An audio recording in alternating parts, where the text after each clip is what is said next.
Hi guys, welcome to the Yori team. I'm Muhammad Ram, I'm a member of the Yori team. There is a student who is a philanthropist and is aspiring to be an entrepreneur. He has a foundation known as the Ebeye Foundation. His philanthropic work back at home and in school has drawn the attention of the Yori team. So we are here to interact with him to know more about him. He's officially known as Ebeye, so I would allow him to introduce himself.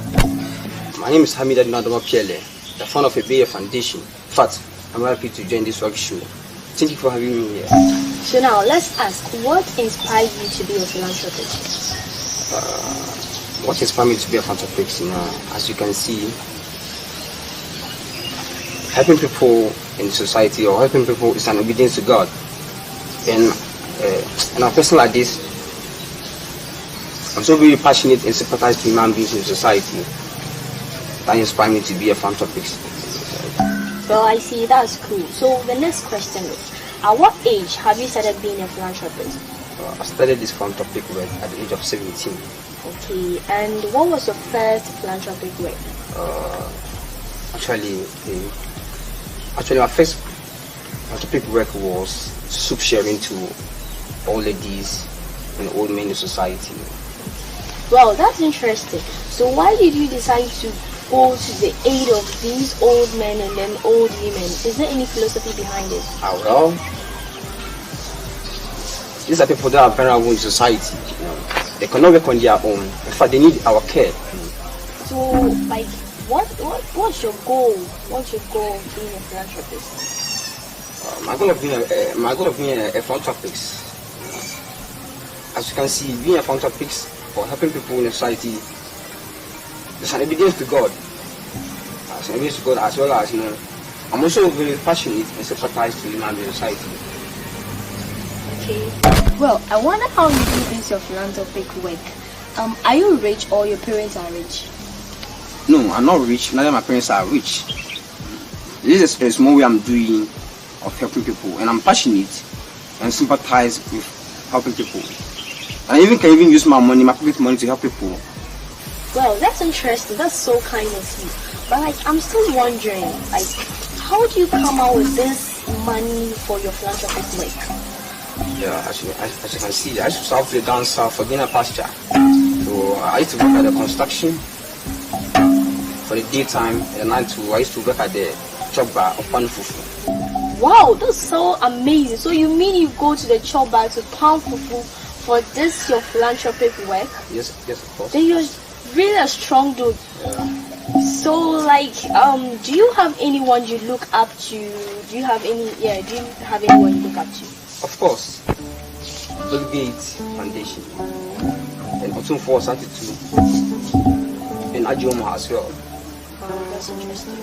So after doing the philanthropic work, how do you feel? I'm also satisfied because it's an obligation to humanity in the society. So when you become broke, do you feel like doing the philanthropist work? Yeah. And how do you do that when you are broke? Because being a philanthropic work is my interested area. Because if I'm still broke, but I'll find ways and means just to still continue the work. Oh, I see. That's so kind of you. Well, someone might ask, why do you help other people rather than helping your family members? As you can see, as our parents, as my parents, we are not all that poor, so we can sometimes satisfy our needs compared to people outside. So that's why I intentionally go outside to work. Okay, well, I see. So your parents, are they in agreement with your work, or are they in agreement? Yeah, of course, they are in agreement. And are they willing to support you with your work? Yeah, of course, they are willing to support. My father used to give me money to support the foundation. So, being a student is not easy. If I may ask, what course do you offer in school? Actually, I'm offering agricultural science. Agricultural science, and that is not an easy course. Why don't you concentrate on your studies rather than doing this philanthropic work? As you can see, there's one proverb that goes that basically to eat an elephant in your path, to start into little pieces. Which also means that everything you have to do is start from the ground by doing it small. So this foundation, I want to start it from the young age. So by the time I get to the adult age, to rise up. So but if I end up by starting from the adult age, I think it may not be right compared to where I started from there. Okay, I see. That's really. Do you think you'll be able to combine this philanthropic work with your studies? Would it go? Yeah. So now, when you actually gain or fulfill your dreams, and do you ever think of becoming rich, a billionaire, a millionaire? Yeah. Of course, I want to be a billionaire. Well, but with this job or this philanthropic work, giving out any little thing you have, how would you manage to save money and all that stuff? No, I think according to the Bible, I've stated that the more you help, the more they will come. As I'm intentional of giving out, I know definitely they will come more. Okay. Well, that means you might have been a very religious person, right? Oh, okay. So, like, what business do you want to go, to aside the philanthropic work? I want to be a commercial farmer. Wow, a commercial farmer, you say? Is it livestock or crops? Yeah, I want to engage in all. Wow, okay. So, do you think you will gain money from that? Yeah, of course. This is an area where people are having the misconceptions that there's no money in. But frankly speaking, there's a lot of money inside in it. Okay. It's really interesting when you did some books donations to the school library, and these type of donations are usually done by NGOs and white people. But it marvels me a lot when a student